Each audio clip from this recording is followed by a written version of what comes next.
After reaching a stage where Allah subhanahu wa ta'ala has blessed us to be obedient to Him and blessed us to commit good actions, we sometimes forget who this blessing came from, and we start to imagine that this is all from our actions, and because we are good people, we have been able to commit these things or to carry out these actions.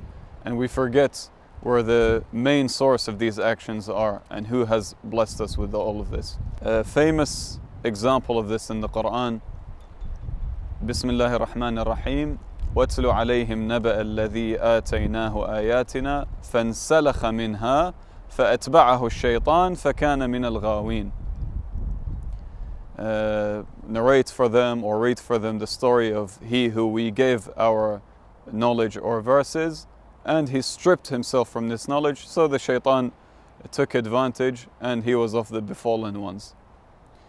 Now this person in particular has reached a stage so high that he was able to, as they say, he had 𝗧𝗨𝗥𝗓𝗦𝗧, where he was able to pray or ask Allah subhanahu wa ta'ala for anything, and Allah subhanahu wa ta'ala would give it to him immediately.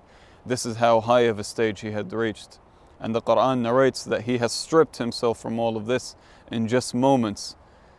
One of the main factors of this is that someone becomes arrogant and starts to glorify himself rather than glorifying Allah subhanahu wa ta'ala, and starts to imagine that all of this is from within himself solely, and forgets who has given him all of this. If one ponders on this deeply, they will find themselves betraying God Almighty, betraying Allah subhanahu wa ta'ala.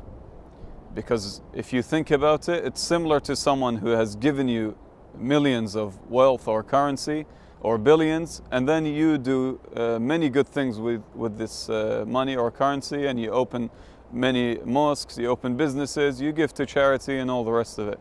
And then there comes a day where you say, all of this was from me and was from my actions, and you forget the person that actually funded you and blessed you with all of this.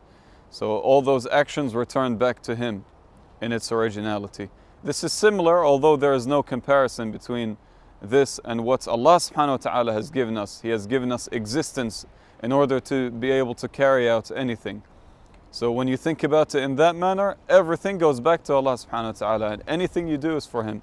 So the moment you forget about this and you start to imagine that this is something from within yourself, this is when you will fall, and Shaitan will come and take advantage of this situation. Because this is exactly what he wants. And he may even be a better example, and one that's more known.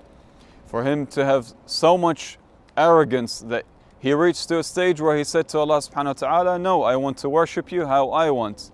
I am the best worshipper. I have done sujood for thousands of years. Why should I do sujood to someone that is less than me in my eyes? And this is what made him perish immediately. Because all of those actions, even though they are actions, and he did have belief at the time, but the reason for those actions was incorrect. And the arrogance that came into his heart because of those actions, not knowing or not clearly verifying who the source of these actions are, and that it all returns back to Allah subhanahu wa ta'ala, made him perish in an instant. You can never reach a stage too high where you are not liable to fall.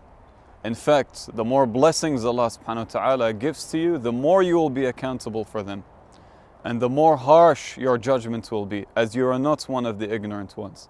On the other scale, those who have sinned, those who have disobedience, need not to give up either. For the slate can be clean in a split second, similar to how someone who has reached a level so high can be befallen in a split second also. This shows you that Allah subhanahu wa ta'ala judges you on your intentions. So the past does not matter, for it is your immediate actions that may save you, even if it's at the last minute of your life. And I guess what would describe this most eloquently is some of the words of Amir al-Mu'mineen, Imam Ali, peace and blessings be upon him, alayhi salam, when he says, لا تؤيس مذنبا فكم من عاكف على ذنبه ختم له بخير وكم من مقبل على عمله مفسد له في آخر عمره صائر إلى النار. Amir al-Mu'mineen, alayhi salam, peace and blessings be upon him, he says, do not let someone with sins give up. For how many of those with sins and how many of those with disobedience have done tawbah, or he doesn't mention tawbah, but he says their last moments were for the good, and Allah subhanahu wa ta'ala accepted their deeds. Even if it's the last few words that they say with pure intentions. That does not mean that someone can carry out a whole ton of sins in the intention that he will do tawbah in the last second. This will not be accepted. He needs to be pure-minded and to have pure intentions, for that he actually had realized right at the end that all of his life he had committed wrongdoings, similar to examples we have given in the past, such as 𝗦𝗨𝗣𝗑𝗦𝗖𝗥𝗓𝗦𝗧 who was counted as the companions of Imam al-Hussein alayhi salam, who we all know are in heaven. This is an example. And Amir al-Mu'mineen alayhi salam, peace and blessings be upon him, Imam Ali, he says, and how many of those that have lived a life of obedience and have lived a life of good doing, and at the last minute they are in the hellfires. Why? Because of things that we have explained previously. It's the intention, and Allah subhanahu wa ta'ala will never ever let anyone with a negative intention enter the heavens, as well as He will never let anyone with a positive intention enter the hellfires. So this is the mercy of Allah subhanahu wa ta'ala, and this is the harsh judgment of Allah subhanahu wa ta'ala, always at its place. Assalamu alaikum.